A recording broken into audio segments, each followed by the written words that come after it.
Traffic Optimization by Sanjana Kadiala and Florentina Sahaya.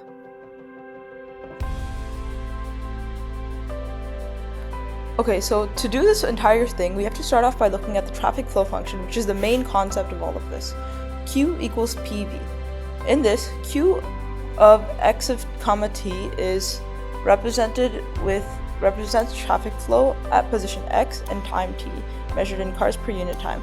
P of x of t represents traffic density, which is the number of cars per unit distance, and V of x of t represents velocity, which is the speed of the cars in distance per unit time.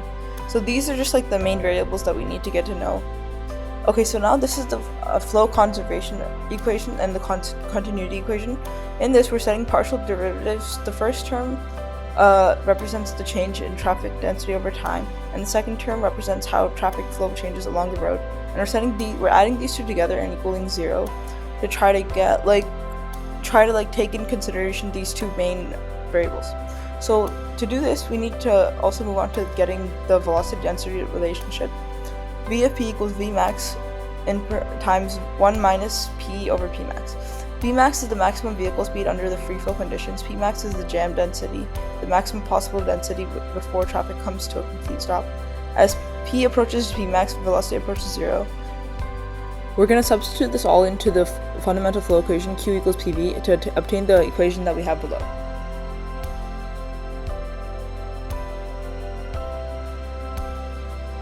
Okay, so now we have to actually do the optimization portion where we're finding W, which is the total time that we need to wait, and we're trying to minimize W. So this is the equation that we have, in which I represents each road leading to the intersection, T is the total cycle time, which is sum of all the lights durations. Mainly we're going to do green and red for this one. Pi is the traffic density for the road I at time t, Vi is the velocity on road I at time t, and the end goal is just to minimize W.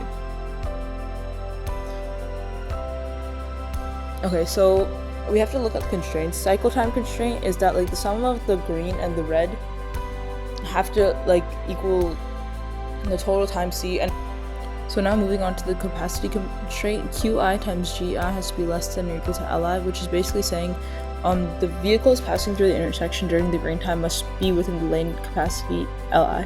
So Qi is the traffic flow rate for road I, and Li is the representative of the maximum number of vehicles that can pass. So we also need to look at flow conservation constraint, which is the amount of vehicles in, so Q in has to equal Q out. That's just making sure it's balanced. So now we're solving using the Lagrange multipliers, and this is the equation right there. And the first term, W, is the total waiting time, like I said earlier, and the second term is multiplied by lambda 1, which enforces the cycle time constraint. The third term multiplied by lambda 2 enforces the capacity constraint, and the fourth term multiplied by lambda 3 enforces the flow conservation constant. And then so now we're finding optimal solutions. So we're gonna find the optimal green light and red light durations. So to do this, we differentiate the Lagrangian with respect to each variable and set the derivatives equal to 0. Solving these equations simultaneously gives us the optimal traffic light timings and that minimize congestion. So now we're just going to apply this to the real world. So I'll see you there.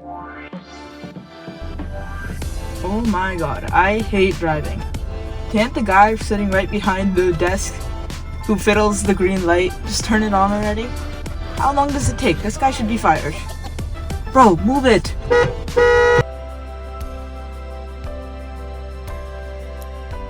Let's look into the math that we do for this particular intersection and how we can optimize it. So let's set some variables. So the max velocity is 30 miles per second, and the max density is 0.5 cars per meter, and the cycle time is 90 seconds.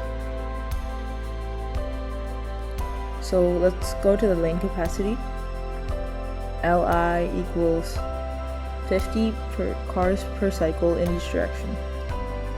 Initial density of road 1 would be 0.2 cars per meter,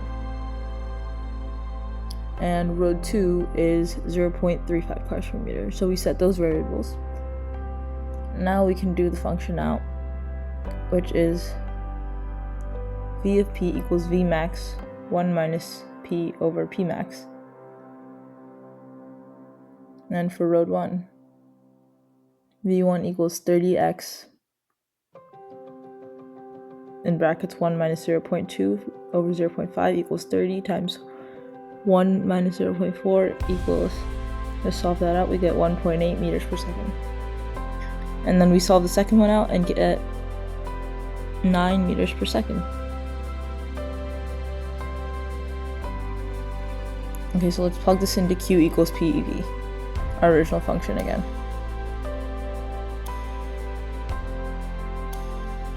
Okay, so let's just simplify that out. Q1 equals 0.2 x 18, 3.6 cars per second for the Q1, and then for Q2 it's 3.15 cars per second. Okay, so now that we have the base stuff set with the traffic density flow function and all that, and we have that set, we can start talking about minimizing the total wait time by setting W, which is just the total wait time variable that we assign to our function that we set, and then our total cycle time constraint is going to be G1 plus G2 plus R1 plus R2, which is just all the light signals that possible, equals C, and we're setting C equals 90. And we're going to assume that the red time is equal, and we're assuming it's 15. Okay, and then now on to the capacity constraint. Qi times Gi has to be less than or equal to Li. So basically, we're setting Li to 50, and then for road 1 it would be 3.6 times G1 has to be less than or equal to 50, and for road 2 it would be 3.15 times G2 is less than or equal to 50. And then for the flow conservation, it would be Q1 plus Q2 equals Q out, just to make sure that there's no additional inputs or like too much output to keep it balanced.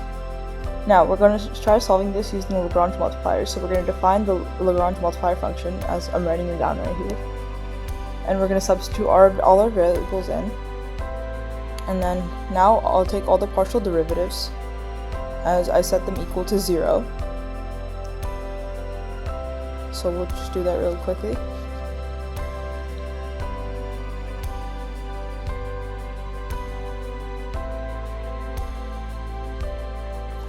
And so this will help us like really isolate each variable out so that we can like find what G1 and G2 is on like specifically.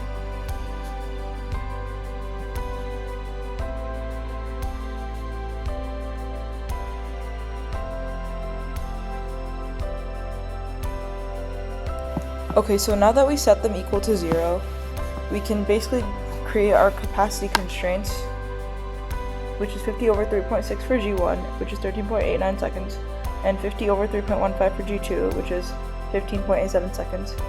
And then the total cycle time constraints. So because of this, we get 29.76. And so the remaining time for other roads is 30.24, just 60 minus 29.76, which can be split equally between the two roads.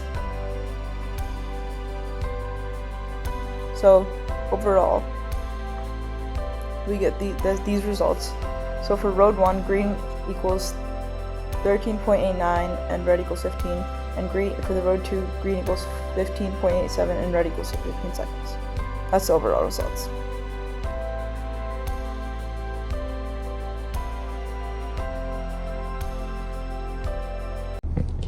How do I click the honk? How long does it take? They should fire him. Q represents... Oh my god, I hate this.